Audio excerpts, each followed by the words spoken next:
Heading into woods on camping trip with college buddies. Me. Girlfriend, now ex, Sarah.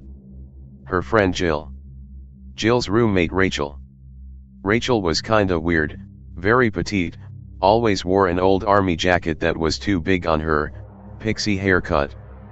She was orphaned at 14, refused to be adopted or fostered, basically struck off on her own at 16, did not like being touched, and rumor was that someone tried to rape her when she was on her own, got free ride through college because LOL orphan.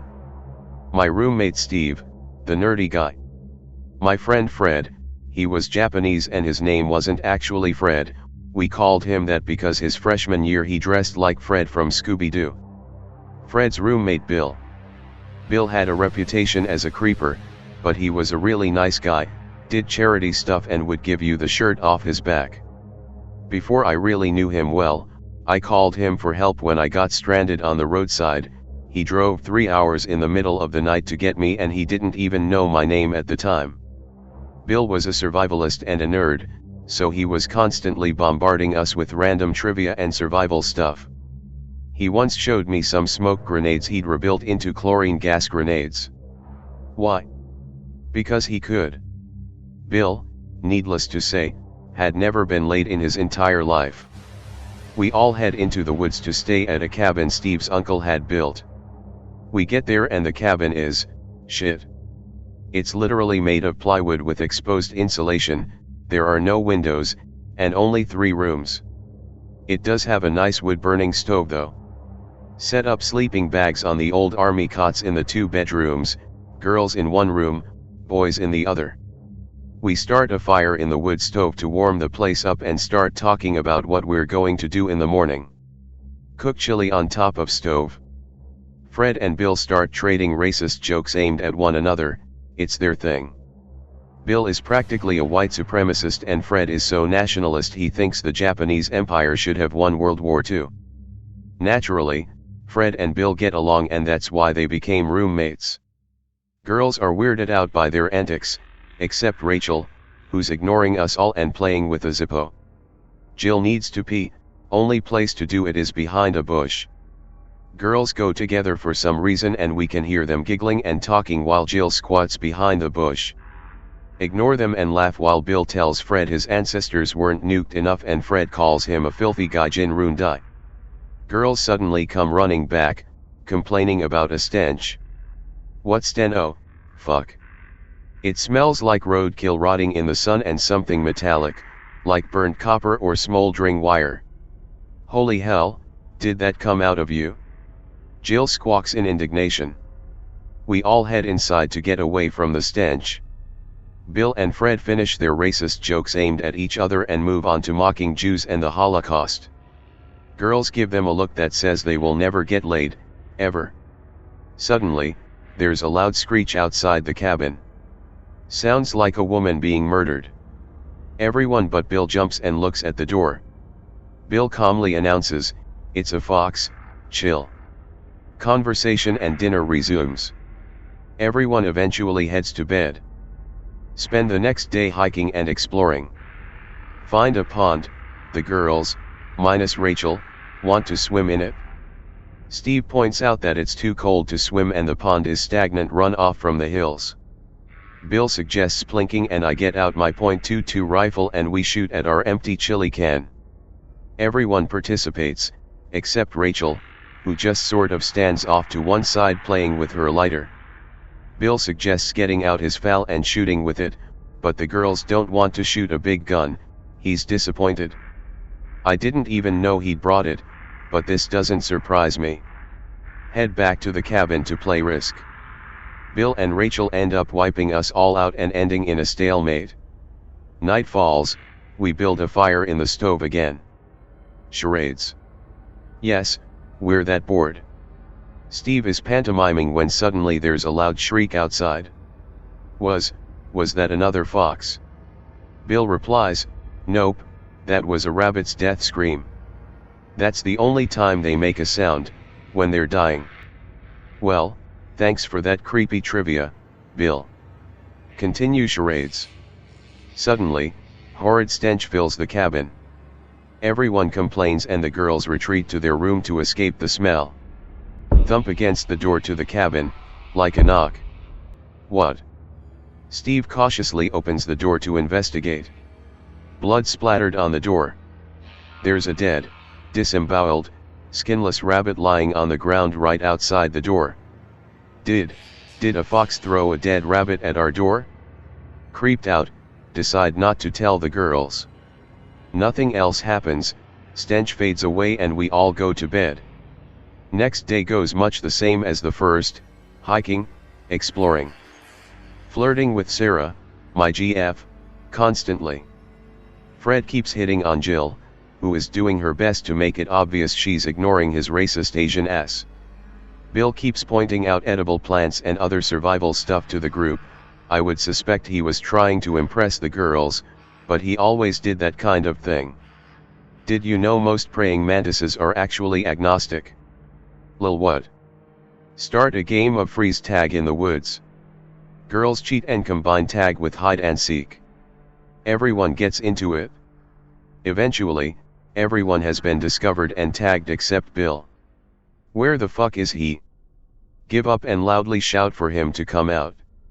Drops out of the tree we were all standing next to, grinning.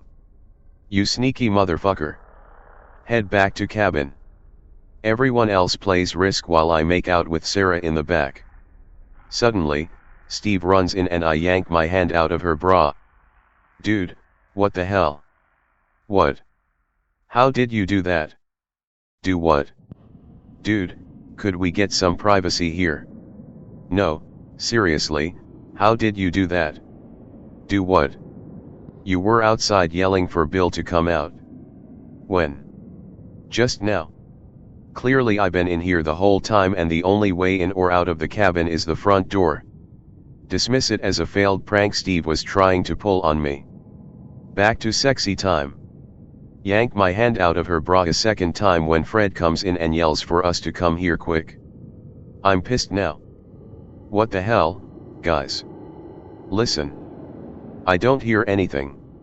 What are you? Suddenly I hear a voice out in the woods. Okay, Bill, game's over. Come on out. It's the exact phrase I shouted earlier. Who the hell is in the woods repeating what I said?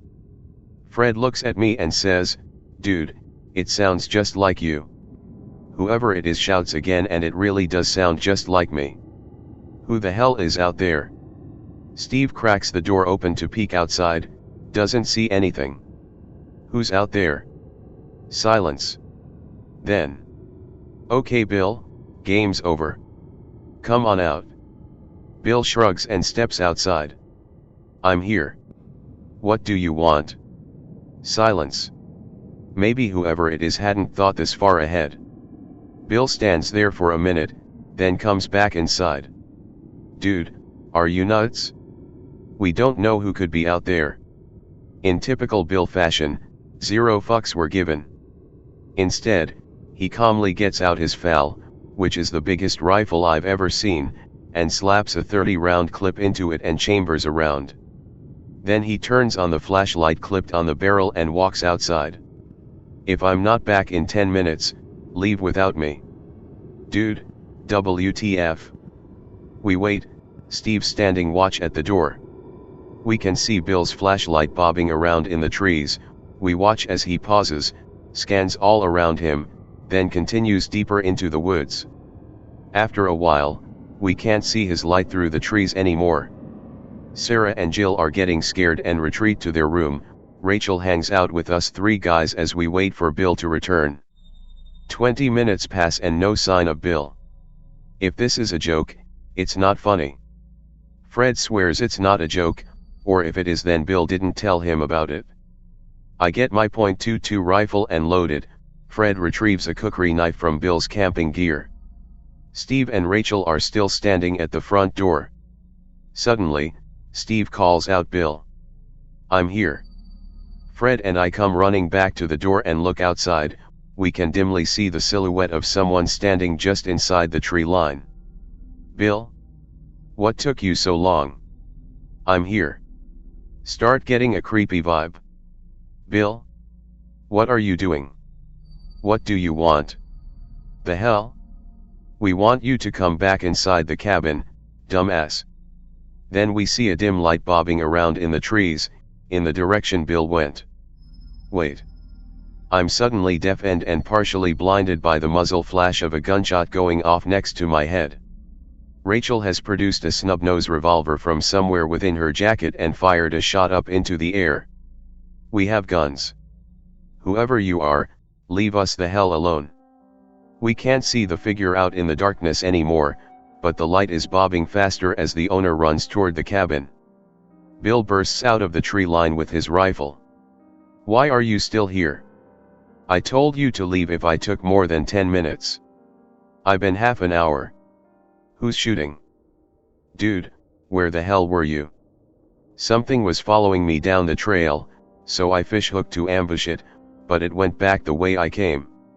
I waited a little longer in case it was trying the same thing, then I took my time coming back so I could hear it if it followed me again.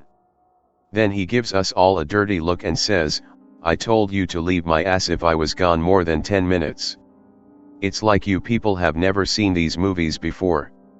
Jill and Sarah are freaked out over the person imitating us, and then the gunshot.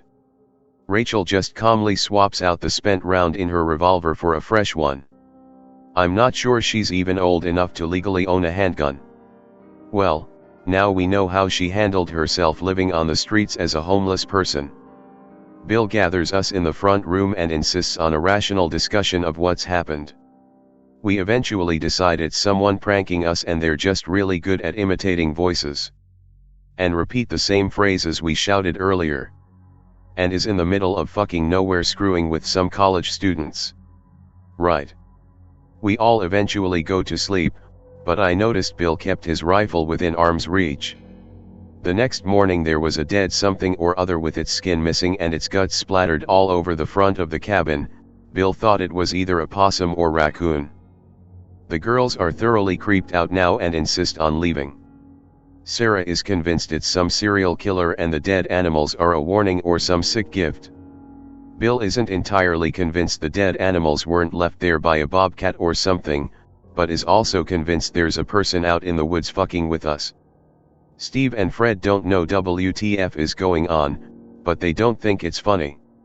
We all eventually decide we're going to find whoever is messing with us and get them back. The girls are too scared to leave the cabin. Bill recruits Fred as his assistant and they spend the day building booby traps, digging pits, and rigging perimeter alarms from empty cans full of pebbles. Steve retrieves a hatchet from the woodpile and nominates himself captain of the creepy cabin self-defense squad, since it's his uncle's place. Everyone basically ignores him and Bill becomes de facto leader since he seems like he knows what he's doing. Finally, he and Fred finish whatever the hell they were doing out in the woods and we all sit around the table playing cards. None of us really know how to play poker, except Jill, who wipes us out. Fred suggests strip poker, which the girls immediately veto. Then we wait. And wait. And wait some more. At this point, I don't care how creepy the motherfucker is, whoever is messing with us better show up or I'm going to be pissed. I regret that sentiment wholeheartedly. Just before sunset, Bill instructs Sarah and Jill to shelter in their back room and has me and Rachel guard the door with our guns. Fred and Steve, being armed with a hatchet and kukri, are to guard the girls in the back while we defend the front door. What are you going to be doing? I'll be up in a tree waiting to ambush whoever it is. They'll be expecting us all to be holed up in the cabin. Explain why this is a terrible idea. Bill ignores me and tells us not to shoot unless we know 100% for sure it isn't him. He disappears into the trees. Crazy motherfucker. Jill is insisting we all just go home, sensible, and keeps asking how we know Bill isn't just an idiot who's making shit up to look good. Fred insists he knows what he's doing. We hear a rattle from one of our perimeter alarms. I crack the door open. I can't see anything outside. Who's out there? Come on out. It's my voice again. Who the hell are you? Come out where I can see you. I'm here. Bill's phrase, but my voice still. I'm seriously creeped out now. Come out where I can see you. I'm here. Come on out. Against my better judgment, I step outside the door and shine my flashlight at the trees. There's someone standing in the tree line with their back toward us. They're dressed the same as Bill, but they look filthy and their hair is longer. Who the hell are you? No response. Turn around so I can see you. Still nothing, it just stood there. I have a gun. I'll shoot if you don't turn around. It didn't say anything, but whoever or whatever it was started convulsing, like it was laughing hysterically, but there was no sound. You better leave us alone. This is our property. You better get out of here. It was still standing there with its back to us, but now it was jittering like, it's hard to describe, but it's like it was under a strobe light or something. I take a step forward, keeping the flashlight and my .22 aimed at it. Do you hear me? I was debating what to do next and wondering where the hell Bill was, when I smelled that stench again. It was so sudden and so foul, it was like being hit in the face with a brick. I gagged at the stink of a dead animal decomposing in raw sewage and mold and my eyes watered. I looked back at the cabin at the others and Rachel and Steve both shouted in shock. I spun around and the whatever it was suddenly much closer, halfway between the tree line and cabin, with its back still toward us. I scrambled backwards toward the cabin. I will never forget what happened next. Fred holds the kukri over his head in a two-handed grip and, no shit, screams bonzai.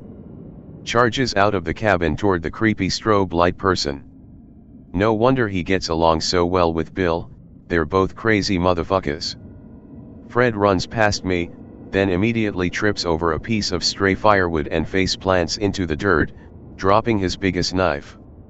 The person is convulsing like something is crawling around under its skin and clothes.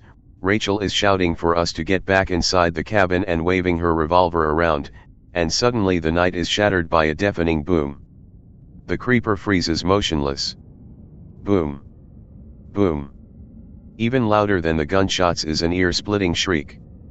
If a banshee and a cougar were slowly lowered into a wood chipper, it wouldn't sound half as loud or disturbing as whatever the hell the scream was.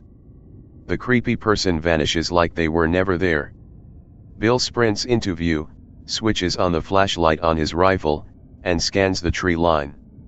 I told you idiots to stay in the cabin. After some shouting back and forth, Bill and Fred investigate outside while the rest of us go back in the cabin. They find some blood where the thing had been standing, or at least they think it's blood, because it's pitch black. They can't find any footprints anywhere, and other than the alarm that was shaken when it first appeared, none of the booby traps were tripped. They come back inside the cabin and the rest of us have decided fuck this, we're getting the hell out of Dodge. Bill calmly loads 3 rounds into his magazine to replace the ones he shot and asks if we really want to load our stuff into the van in the dark with that thing out there. Good point. We all pack our shit anyway so we can leave at first light. Everyone is too keyed up to sleep and sits up. The stench returns, that dead animal and burning copper smell. What the hell is that smell? Do you think it's the thing? Probably, but we didn't smell it earlier when it was. Thud. Something just smacked into the wall of the cabin. Dead silence as we all grasp weapons, makeshift or otherwise, and nervously listen. After a long moment, something thuds against the wall again. We don't move a muscle.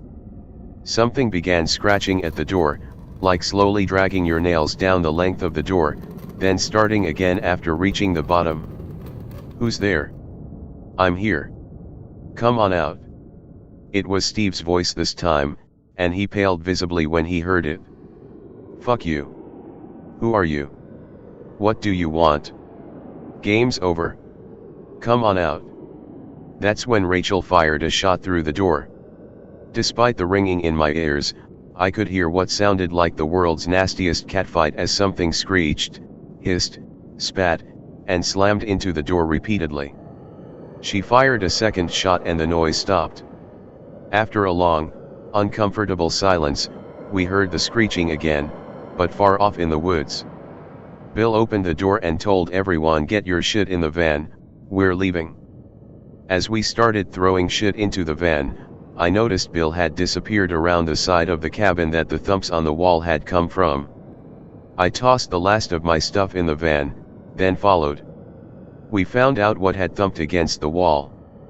There were 2 splotches of blood on the side of the cabin, and underneath each was half of a full-grown deer. Oh fuck. It ripped a deer in half and threw the halves at the cabin. Bill tells me not to say anything about it because it'll scare the girls. I'm pretty sure they're already scared, dude. We rejoin the others as they make one last trip inside the cabin for the last of our stuff. Bill grabs me by the shoulder. "Steve, go start the van. Girls, go wait in the van. We'll get everything else." The girls made no argument and got in the van with Steve, leaving Bill, Fred, and me in the cabin. That's almost everything. "Fred, you go check the back and make sure we have everything." Then Bill physically pulled me and Fred out of the cabin while we gave him a WTF look. And then I saw someone else in the back of the cabin, wearing filthy clothes like Bill's, packing things up. Oh fuck, it was in the cabin with us. Bill quietly pulled us out of the cabin, and I pointed my rifle at it. I heard a pop like a firecracker going off and something smacked me in the leg. I looked down at my feet and saw. Is that a fucking grenade spoon? I looked up just in time to see Bill pull the pin from a second grenade, one of those big smoke grenade types, release the spoon with a pop, and throw it into the cabin. Then he shut the door and locked the handle and the deadbolt with Steve's keys and stepped back. He looked at me and calmly said, "There might any second now." Then he pointed his rifle at the cabin and waited. Steve got out of the van and joined us, asking WTF we were doing. Suddenly, we heard that ungodly screeching again, this time from inside the cabin. It was like someone was electrocuting a burlap sack full of angry lynxes who all had their balls in a vice. Bill calmly explains to Steve that he had just set the cabin on fire with fucking homemade thermite grenades he'd brought along on a camping trip for reasons that made sense only to Bill. "What the fuck, man? You set fire to my uncle's cabin. Hey, my risk set is still in there too." As if that made it even, somehow. The screeching gets even louder and something slams into the door, hard. Bill calmly dumps 10 or 15 rounds of .308 into the door and wall of the cabin. The inhuman shrieks get even louder, smoke starts pouring from under the door and we can see an orange glow through the bullet holes. Can we leave now?" "Nah," Bill casually responds. "Need to make sure we don't burn the forest down too." "Dude, fuck the forest. We can burn the whole state to the ground if it kills that thing and anything else like it. Also, I kinda want to shoot it if it breaks out of the cabin so it doesn't seek revenge.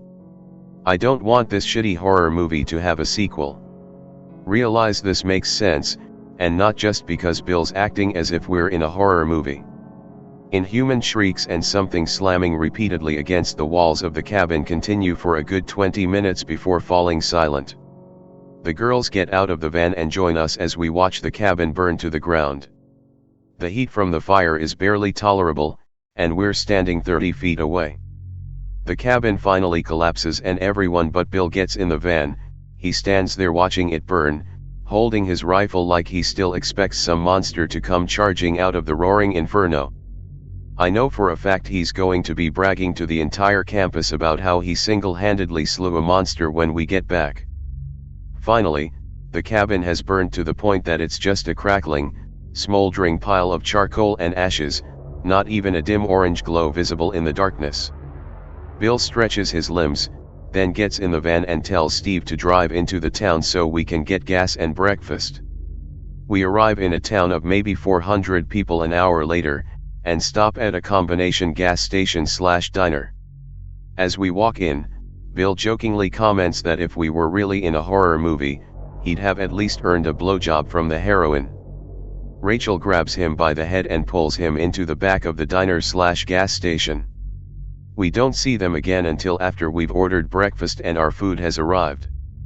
I only have Bill's word for this, but he claims she pulled him into the bathroom and blew him on the spot. They've been going out ever since, for almost 2 years now.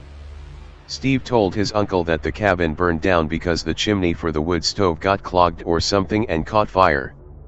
His uncle doesn't care since it was a shitty cabin he built in a single weekend and is just glad we're all okay and didn't burn the woods down. We've never gone back there, but Steve's uncle has gone camping there several times since, mostly during hunting season, and hasn't seen or heard anything odd. Other than the skeletal remains of a deer torn in half next to what's left of the cabin, that is. Bill is the only one of us crazy enough to go camping. You murder one creepy monster in a fire, you sort of lose any fear you had of the woods at night. Speak for yourself, you nut job. And that's my creepy skinwalker / fleshgate / wendigo / whatever the hell it is story. I have no idea if we actually killed it or not, and I'm not poking around in the burnt remains of that cabin to find out.